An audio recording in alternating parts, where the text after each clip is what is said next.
Buenas tardes. En primer lugar, quería felicitar a los organizadores de este Ateneo y agradecerles por la invitación. Como ven, nosotros vamos a enfocar el tema desde un punto de vista de geopolítica, o sea, en forma global, y lo hemos titulado La verdad en el mundo de hoy. O sea que ven que tenemos un acercamiento positivo, no hablamos de la mentira, hablamos de la verdad. Pero sí nos planteamos la pregunta, ¿en quién se puede confiar? Y vamos a tratar de mostrar esto con hechos que ustedes pueden corroborar porque son de conocimiento público, pero también con algunas experiencias personales que nos pudieron ir formando una imagen de lo que pasa en el mundo. Entonces, el propósito es mostrar que no se puede confiar en los estados, en los organismos internacionales, en los medios masivos de comunicación, en el ámbito académico y científico si existe conflicto de intereses. Que se censura y se persigue a los disidentes, que la libertad de expresión es una ilusión, que el poder económico está por encima del bien común y que no se duda en cometer genocidios ni en eliminar a líderes prominentes que pueden obstaculizar los intereses y beneficios propios. Primero, cuando estaba estudiando en la universidad en California, algunos de mis compañeros norteamericanos eran enviados a la guerra de Vietnam. Algunos no volvían, otros volvían trastornados y se suicidaban. Uno, que llegó más o menos sano, vino a la universidad a contarnos lo que era realmente la guerra de Vietnam. Y no me puedo sacar de la cabeza las imágenes que él nos pintó. Él dijo, nos han mentido brutalmente. Nos enviaron a Vietnam diciendo que el pueblo vietnamita nos estaba esperando con los brazos abiertos para que nos salvaran del peligro, de la amenaza del Vietcong comunista. Y también nos estaban diciendo que estábamos ganando la guerra, que era cuestión de terminarla rápido para poder volver. Bueno, él dijo, todo eso es mentira. Y nos dio ejemplos de cómo, cuando estaban caminando por un sendero de Vietnam, se cruzaban con una viejita que apenas podía caminar con un bastón y cuando se terminaban de cruzar, ella se daba vuelta, sacaba un cuchillo y se lo clavaba en la espalda al último soldado norteamericano, sabiendo que no se podía escapar de la situación. O cuando llegaban a una aldea y un chico de 5 años se acercaba a los soldados con los brazos abiertos y cuando había varios alrededor abría la mano y explotaba una granada.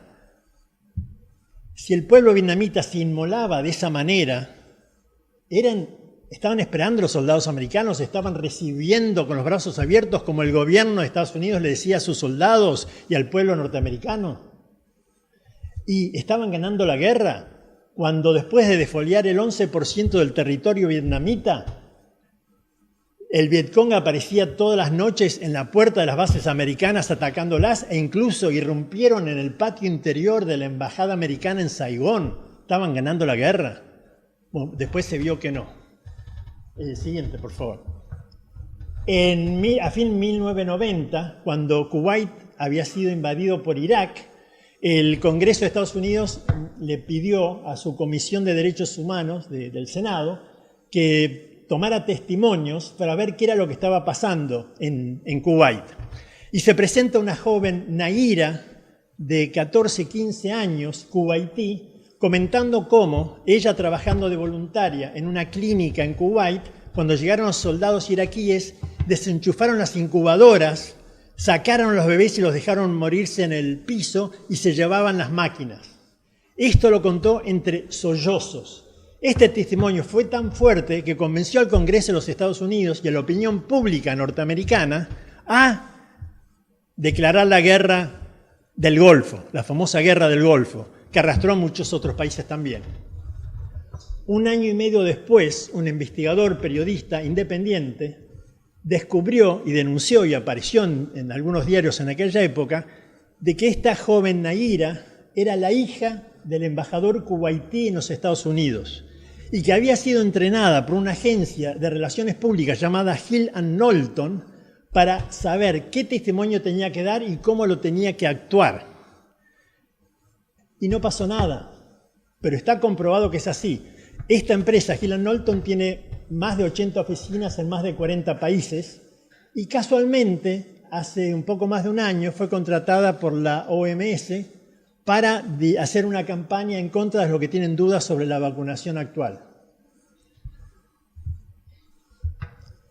Donald Rumsfeld, secretario de Defensa de los Estados Unidos en el gobierno de Bush hijo, mostró en la televisión, en hora pico, unos diagramas con las muy sofisticadas cuevas fortificadas que Al-Qaeda tenía en Afganistán, con entrada y salida de tanques, con fábricas de municiones, con hospitales, en fin, filtrado de gases. Una cosa impresionante. Y cuando el locutor le dice, pero esto es impresionante, Donald responde, sí, y no solo hay una de estas, hay muchísimas de estas en Afganistán. 20 años después, hasta que ahora se retiraron, en septiembre, no se encontró ni una de estas. Bien. Bueno, todos recordarán a Colin Powell, secretario de Estado de los Estados Unidos, en 2003, en el Consejo de Seguridad de las Naciones Unidas, mostrando fotos satelitales de armas de destrucción masiva que tenía Saddam Hussein en Irak. Y con esto quiso promover la invasión de Irak. Al día de hoy, 18 años después, no se encontró todavía ni una de esas armas de destrucción masiva.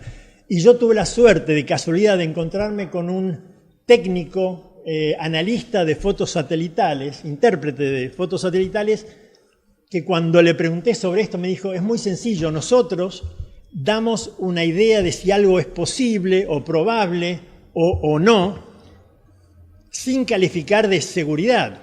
Pero el poder político después toma nuestra decisión técnica y la convierte en lo que ellos desean. Me lo dijo textualmente.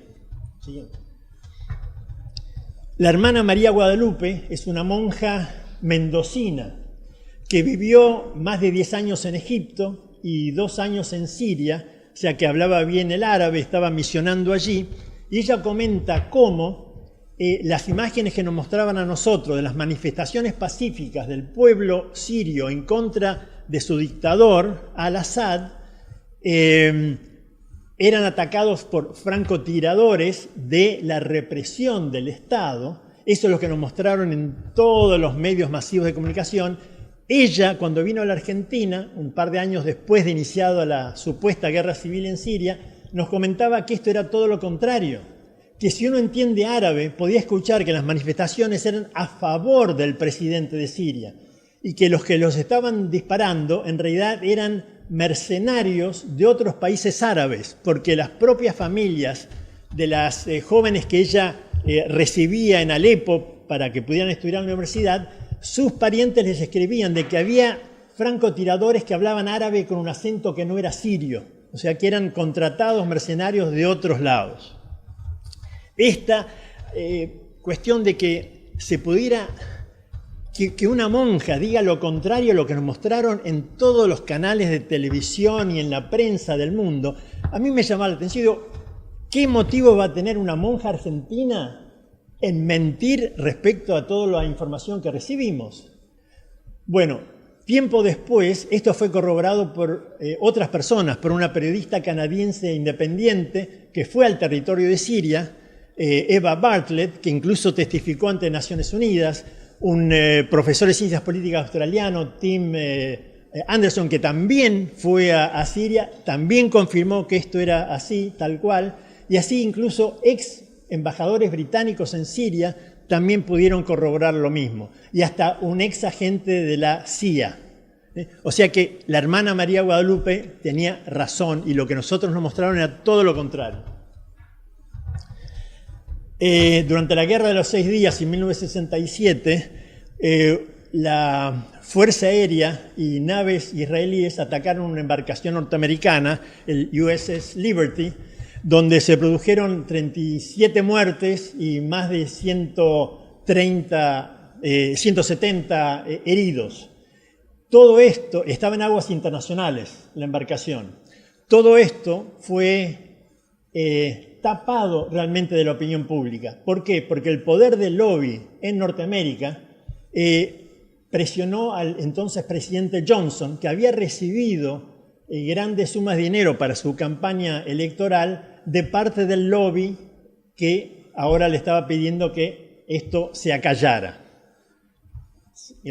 Entonces, no se puede confiar en los gobiernos ni en los medios, porque mienten y engañan descaradamente.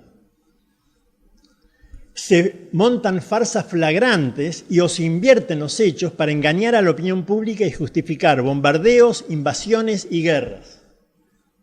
El poder político manipula y tergiversa la información técnica a su antojo. Por intereses y beneficios propios se causan conscientemente muerte y destrucción masiva. Los intereses políticos y económicos manipulan la información, incluso ocultando hechos atroces. Entonces, la conclusión bien clara es que no se puede confiar en los gobiernos ni en los medios, porque mienten y engañan descaradamente. Academia Nacional de Ciencias de los Estados Unidos publica cuadernillos o libros sobre ciertos temas. En un momento, yo lo tuve que consultar al librillo que hablaba de la nutrición de perros. Y en una parte decía, se ha hecho tal experimento que demuestra que un buen alimento para perros debe tener por lo menos 27% de proteínas para que se desarrollen los músculos, el pelaje, etcétera, en forma acorde. Y después dice, y se hizo otro experimento que demostró que si un alimento para perros tiene más de 21% de proteína, va a ser perjudicial porque tanto el hígado como el riñón van a tener que trabajar por el exceso de proteínas. O sea que un artículo decía no más de 21% de proteínas, otro dice por lo menos 27% de proteínas. Yo no lo podía entender. Entonces pedí la bibliografía de esos dos artículos y decían eso exactamente. Yo tenía que desarrollar un alimento acá en la Argentina y ¿qué fuente usaba? La Academia Nacional de Ciencias de los Estados Unidos. Pero ¿qué nivel de proteína debía tener un buen alimento para perros? Entonces consulté al director técnico de nuestra casa central en los Estados Unidos y digo, mira, acá debe haber un error de tipografía. Me dijo, no, esto es muy sencillo. Lo que pasa es que cada uno manda a hacer la experiencia que dé los resultados que uno está buscando.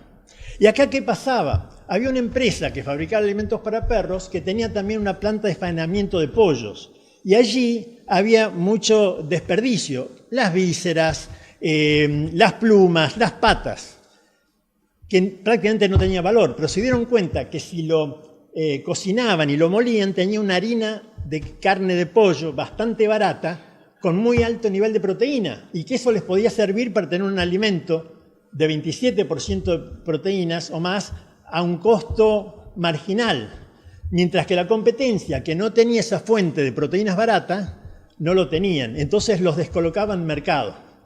Y los otros hicieron una experiencia donde disminuían el nivel de proteína que realmente necesita un perro para protegerse de eso otro y descalificar. Sin hablar de que además las plumas no es una fuente de proteína que sea digerible por el sistema digestivo del perro, además. Pero esto, en mi ingenuidad juvenil, fue un golpe muy duro, porque me di cuenta que no podía creer en lo que estaba publicado. El doctor José Mordo, en la Argentina, con el apoyo del CONICET y de la Fundación Sales, está desarrollando una terapia con una autovacuna contra el melanoma, ¿no? Que es el cáncer de piel que más muertes causa, y está teniendo entre un 70 y 75% de éxito en pacientes terminales.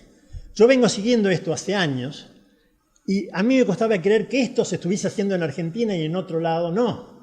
Y hace unos años, cuando todavía trabajaba en turismo y recibí a un grupo de científicos de Estados Unidos, había un dermatólogo de renombre en el grupo. Entonces, después de un par de días de conocerlos bien y tomar confianza, le pregunté, ¿usted conoce lo que está haciendo el doctor Mordo en la Argentina? Me dijo, sí, están muy avanzados, es extraordinario lo que están haciendo. Y yo le pregunté, ¿y cómo puede ser que esto se haga en Argentina y no en Estados Unidos, en Europa o en Japón? Me dijo, es muy sencillo, lo que están haciendo es muy difícil de patentar. Y si no se puede patentar, no hay beneficio económico, entonces no se invierte en eso. Tan sencillo. El bien de la humanidad es segundo. En otro viaje recibí a un grupo de científicos, entre las cuales había una astrofísica norteamericana, y era justo la época en que se empezaba a bombardear Afganistán por esos grandes refugios que tenía Al-Qaeda en Afganistán, que todavía no se encontraron, pero que hay muchos de ellos allí. Y resulta que esta astrofísica nos contaba que formaba parte de un grupo de 5% de científicos de Estados Unidos que no se tragaban las mentiras de su gobierno y que estaban en contra de la política exterior de los Estados Unidos, pero que su sitio lo tenían que cambiar cada 2 semanas porque los servicios de inteligencia los hackeaban permanentemente.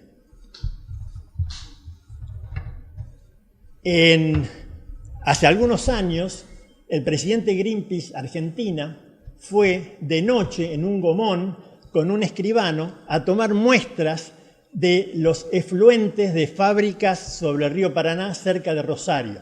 ¿Por qué? Porque el río Paraná venía con mucha contaminación a Buenos Aires, pero cuando los inspectores iban de día a tomar muestras, los efluentes eran prácticamente normales. Pero sin embargo, a Buenos Aires seguían llegando todos estos tóxicos y contaminantes. Tomó muestras con el escribano de noche de un montón de fábricas. No pudo hacer los análisis en laboratorios de la Argentina ni en la universidad. Si bien todos lo podían hacer técnicamente, cuando se enteraron de dónde eran, dijeron, no, esta gente nos pide muchos análisis y si encontramos algo negativo no nos van a dar más trabajo. O en la universidad decían, ellos son grandes donantes de nuestra universidad y no podemos correr el riesgo. Entonces, no se puede confiar ciegamente en el ámbito académico y científico sin saber si responden exclusivamente a intereses económicos. Se censura y se persigue a los disidentes. El poder económico está por encima de la comunidad. Asesinatos de los Kennedy. ¿Alguien todavía se chupa el dedo creyendo que fueron asesinados por individuos trastornados, individuales? Los dos, el presidente Kennedy y su hermano, el senador candidato a futuro presidente. ¿Alguien todavía se lo cree? ¿Puede ser que en un país como Estados Unidos, con todos los servicios de inteligencia que tengan, todavía no se haya descubierto la verdad? Puede ser. Próximo. Después de que se declaró la Guerra del Golfo, en 1996, hubo varios funcionarios de Naciones Unidas que estaban cumpliendo funciones humanitarias en Irak, que estaban denunciando que muchos chicos se morían por diarrea infantil. Y el problema era que las sanciones que se le impuso a Irak no permitían la importación de potabilizadores de agua ni de medicación para la diarrea infantil. Y estos funcionarios de Naciones Unidas lo denunciaban y, sin embargo, porque no se hacía nada, ellos llegaron a renunciar, 2 de ellos en sucesión. Entonces, en un programa de televisión le preguntan a Madeleine Albright, que en ese momento era la representante norteamericana ante Naciones Unidas, la locutora dice, mire, hay estos rumores de que hay en Irak 500.000 de niños que murieron por el agua contaminada. Esos son más niños que los que murieron en Hiroshima. ¿Puede ser cierto eso? Y Madeleine Albright pone una cara seria y dice, sí, sabemos que es un costo muy alto, pero vale la pena. Hay videos, eso ustedes lo pueden ver. Después hay una página donde hay videos de todo esto subtitulado incluso.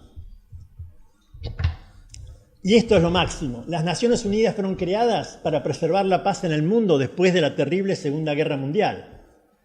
Tiene un Consejo de Seguridad que es el único que puede imponer sanciones económicas o militares a los países. Y de los 15 miembros hay 5 que son permanentes, que tienen poder de veto. Esos 5 miembros permanentes del Consejo de Seguridad de Naciones Unidas, creadas para mantener la paz en el mundo, son los 5 mayores vendedores de armas del mundo.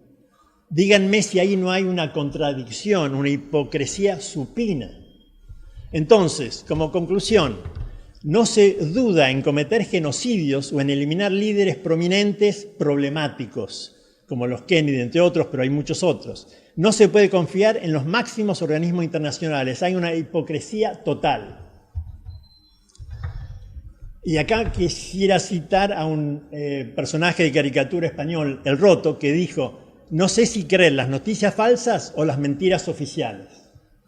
Y como conclusiones, primero, ya no se puede confiar en las instituciones establecidas. Pero, por el otro lado, yo veo que hay una excelente oportunidad en este momento de crecimiento personal y colectivo, que podemos desarrollar el juicio propio, que lo hemos perdido, y la capacidad de discernir lo esencial de lo no esencial, aprender a trabajar juntos y en forma asociada, y a profundizar y confiar en el mundo espiritual. Muchas gracias.